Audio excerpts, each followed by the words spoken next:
4 PM news network में दोस्तों आपका स्वागत है। ईरान की और अमेरिका की स्ट्रेटजी क्या है वो थोड़ा समझने की ज़रूरत है। दरअसल दोस्तों अमेरिका को नेतन्याहू ने और इसराइल ने और यहूदी लॉबी ने और डीप स्टेट ने इस लड़ाई के अंदर ये समझ लीजिए कि बीच बाजार में खड़ा कर दिया है। आपने इसराइल की तरफ से कोई भी ऐसा बयान नहीं सुना होगा जो स्टेट ऑफ हॉर्मुज़ का उसने जिक्र भी किया हो।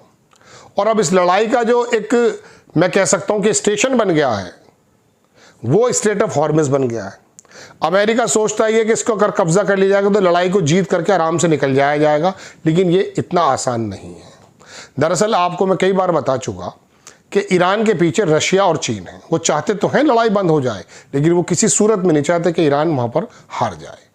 अब स्टेट ऑफ हॉर्मुज़ के बारे में ईरान की तैयारियां हैं एक ज़माने से। वहां से अमेरिकन ट्रूप्स आएंगे। अमेरिका के ट्रंप ने कल मांगी भी थी सब लोगों से मदद, किसी की मदद सामने आई नहीं है। तो ऐसे में अमेरिका एक ऐसी जगह खड़ा हो गया दोस्तों कि इसराइल से उसका ताल्लुक खत्म है। ताल्लुक इन द सेंस कि इसराइल अपने इंटरसेप्टर्स मांग रहा है, वो उसको दे नहीं रहा है। उसने बल्कि ऐसे काम शुरू कर दिए कि जो उनका शाहिद मिसाइल है ईरान का, उसका एक डुप्लीकेट बनाया और उसने जीसीसी जो ये सऊदी मुल्क हैं इनके बीच में और ईरान के बीच में जो लड़ाइयाँ कराने की कोशिश की है। तो पता ये चला, मैं अखबार की रिपोर्ट पढ़कर दिखाऊंगा आपको कि इसके अंदर वो नकली जो बनाया गया है वो सऊदी मुल्कों को मालूम पड़ चुका है। उसमें टर्की जो है बात कर रहा है कि हम मिलकर के पता करते हैं कि ये ड्रोन आ कहाँ से रहे हैं। कल कुवैत पर जो हमला जो दुनिया में ईरान बता रहा कि ईरान ने किया, ईरान ने कहा नहीं मैंने नहीं किया है। बिल्कुल शाहिद करके वो बिल्कुल ड्रोन बनाया गया है और वो इसलिए मारा जा रहा है ताकि ईरान के ऊपर इल्ज़ाम लगाया जा सके। इस बात को सऊदी मुल्क पहचान चुके हैं, इसी वजह से वो ईरान पर अटैक नहीं कर रहे। अब ऐसे में दोस्तों इनका ये वाला मसला भी ख़त्म हो गया कि ये आपस में अरबों को लड़ा दें, ईरान के खिलाफ लाकर खड़ा कर दें। अब बात यह है दोस्तों कि स्टेट ऑफ हॉर्मुज़ को कैसे ख़त्म किया जाए, कैसे उसका वो तो कब उसने तो इस तरह की माइंस वहाँ बिछा रखी हैं कि अमेरिका को ज़माना लग जाएगा। एक बहुत बड़े एक्सपर्ट थे जो कि वॉर के एक्सपर्ट हैं, वो कह रहे थे कि ईरान ने दरअसल अपनी ज़मीन के नीचे टनल्स इतनी बिछा दी हैं। ये टनल्स आपको याद होगा कि गज़ा के अंदर भी बिछाई गई थी। कासिम सुलेमानी नाम का जो व्यक्ति था IRGC का, उसने ये पूरा का पूरा प्लान किया था। ये गाज़ा के अंदर तो टनल ढूंढ नहीं पाए, ईरान के अंदर जो पूरी टनल्स नीचे बनी हुई हैं वहीं से मिसाइल निकलते हैं और वो दाग देते हैं। मिसाइलों का ज़ख़ीरा उनके पास है, बहुत सस्ते में मिसाइल वो बना देते हैं और इस बीच वो हाइपरसोनिक भी मार देते हैं। इसराइल की बात अगर मैं आपसे करूं तो इसराइल के अंदर ये कानून बना दिया गया है कि कोई भी वहाँ की वीडियो फुटेज नहीं देगा, कुछ नहीं देगा। अगर देगा तो वो जेल चला जाएगा। लेकिन इसराइल को उन्होंने पूरा का पूरा भरता निकाल दिया ईरान के लोगों ने, और ईरान के अंदर में नुकसान कम नहीं है, लेकिन वो इस पैनिक को लेने को पूरी तरह से तैयार हैं, चूँकि उनकी तो तैयारी 25 साल से इसी बात को लेकर के थी। वो मुज़ाकरात की मेज़ पर बैठे हुए थे। ऐसे में हमला जो किया है दरअसल ये ज़ायनिस्ट लॉबी और यहूदी लॉबी और ये जो दुनिया को चलाने वाले, अमेरिका को चलाने वाले ये लोग हैं, इन्होंने दरअसल ट्रंप को इस चक्कर में डाल दिया। अब आके अमेरिका ना इसमें जीत पा रहा है और ना इसमें हार पा रहा है।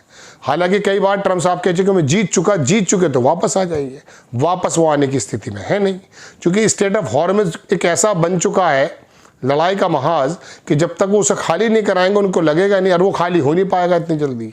चूँकि वजह यह है दोस्तों कि ईरान के पीछे चीन और रशिया जो अपनी मदद दे रहा बैदू सिस्टम से, उसके पूरी की पूरी उनके पास इंटेलिजेंस मौजूद रहती है और वो वक्त पर हमला कर देते हैं।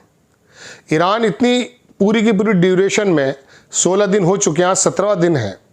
तो इस पूरी ड्यूरेशन में ईरान ये दोस्तों समझ लीजिए कि वो कहीं लचीला रुख उसने इख्तियार ही नहीं किया है, बल्कि उसने कह दिया कि यहाँ से बेसिस ख़त्म होगी तब जाके लड़ाई ख़त्म होगी।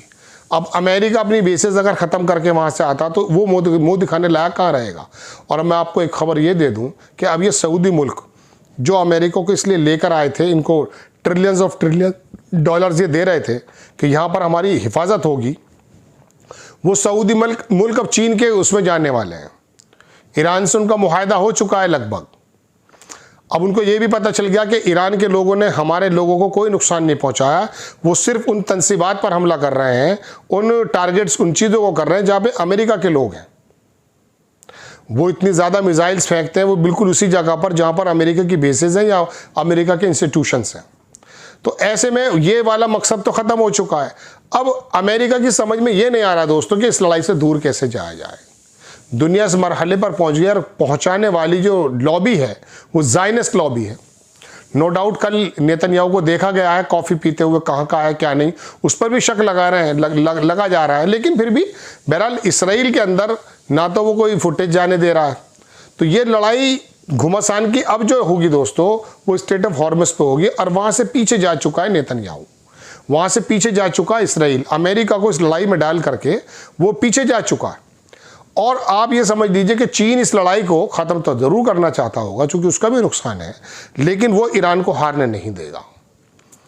उसका मकसद कुछ और है, मैं आपको बताऊंगा उसमें भारत को भी क्या क्या उसमें इन्वॉल्वमेंट हो सकता है, मैं आपको बताऊंगा चीन के बारे में। लेकिन दोस्तों बात फिलहाल तो ये मशरिक़ वस्ता यानी कि मिडिल ईस्ट की जो खबरें हैं वो ये हैं कि अब आकर के लारिजानी का कल एक बयान आया।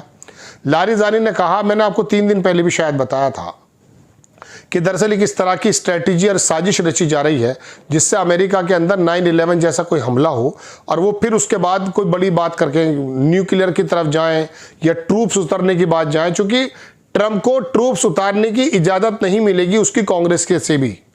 मिड टर्म इलेक्शन आने वाले हैं, उसमें फंसने वाला है, इम्पीचमेंट में भी जा सकता है ट्रंप। तो ऐसे में उसको एक बड़ा कॉस्ट चाहिए जो वहाँ उतर पाए या फिर न्यूक्लियर की कोई बात हो पाए, जो मुझे उम्मीद नहीं है। हालांकि नॉर्थ कोरिया वाले ने भी कह दिया कि मिसाइल्स आपको चाहिए या न्यूक्लियर कोई भी हेल्प चाहिए, ईरान को देने को वो तैयार है। लड़ाई किस रुख में चला जाए, चूंकि ट्रंप ने कहा ना मैं आधा घंटे में ख़त्म कर दूंगा, इस बात को लेकर मैंने ये बात कही। हालांकि मुझे उम्मीद नहीं है कि लड़ाई न्यूक्लियर की तरफ जाए और ईश्वर ना करे ऐसा कभी हो। लेकिन बहरहाल मैं आपको बताना ये चाहता हूँ कि ईरान अपनी जगह पूरी तरह से मजबूत है और वो उसकी बेसिस को ख़त्म ही करना चाहता है, इसको निकाल देना चाहता है।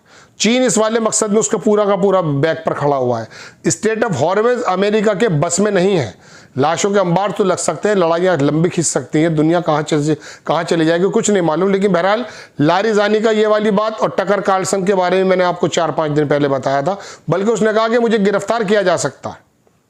जो आज़ादाना अमेरिका के अंदर बड़े बड़े रिपोर्टर्स हैं उनकी ज़बानों को चुप किया जा रहा है, जैसे हमारे 4 PM के बारे में आपको मैं कल बता रहा था।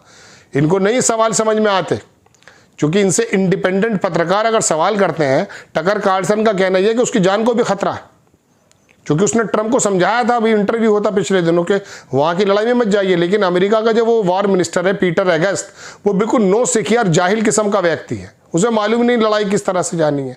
स्टेट ऑफ हॉर्मस डिस्कस ही नहीं किया। और मैंने आपको कल भी बताया था शायद कि ईरान की अमेरिका की जो नेवल का अधिकारी था उसने कहा था कि ये मुनासिब नहीं होगा इसकी समुद्र में उतरना, क्योंकि ईरान ने वह काम किया।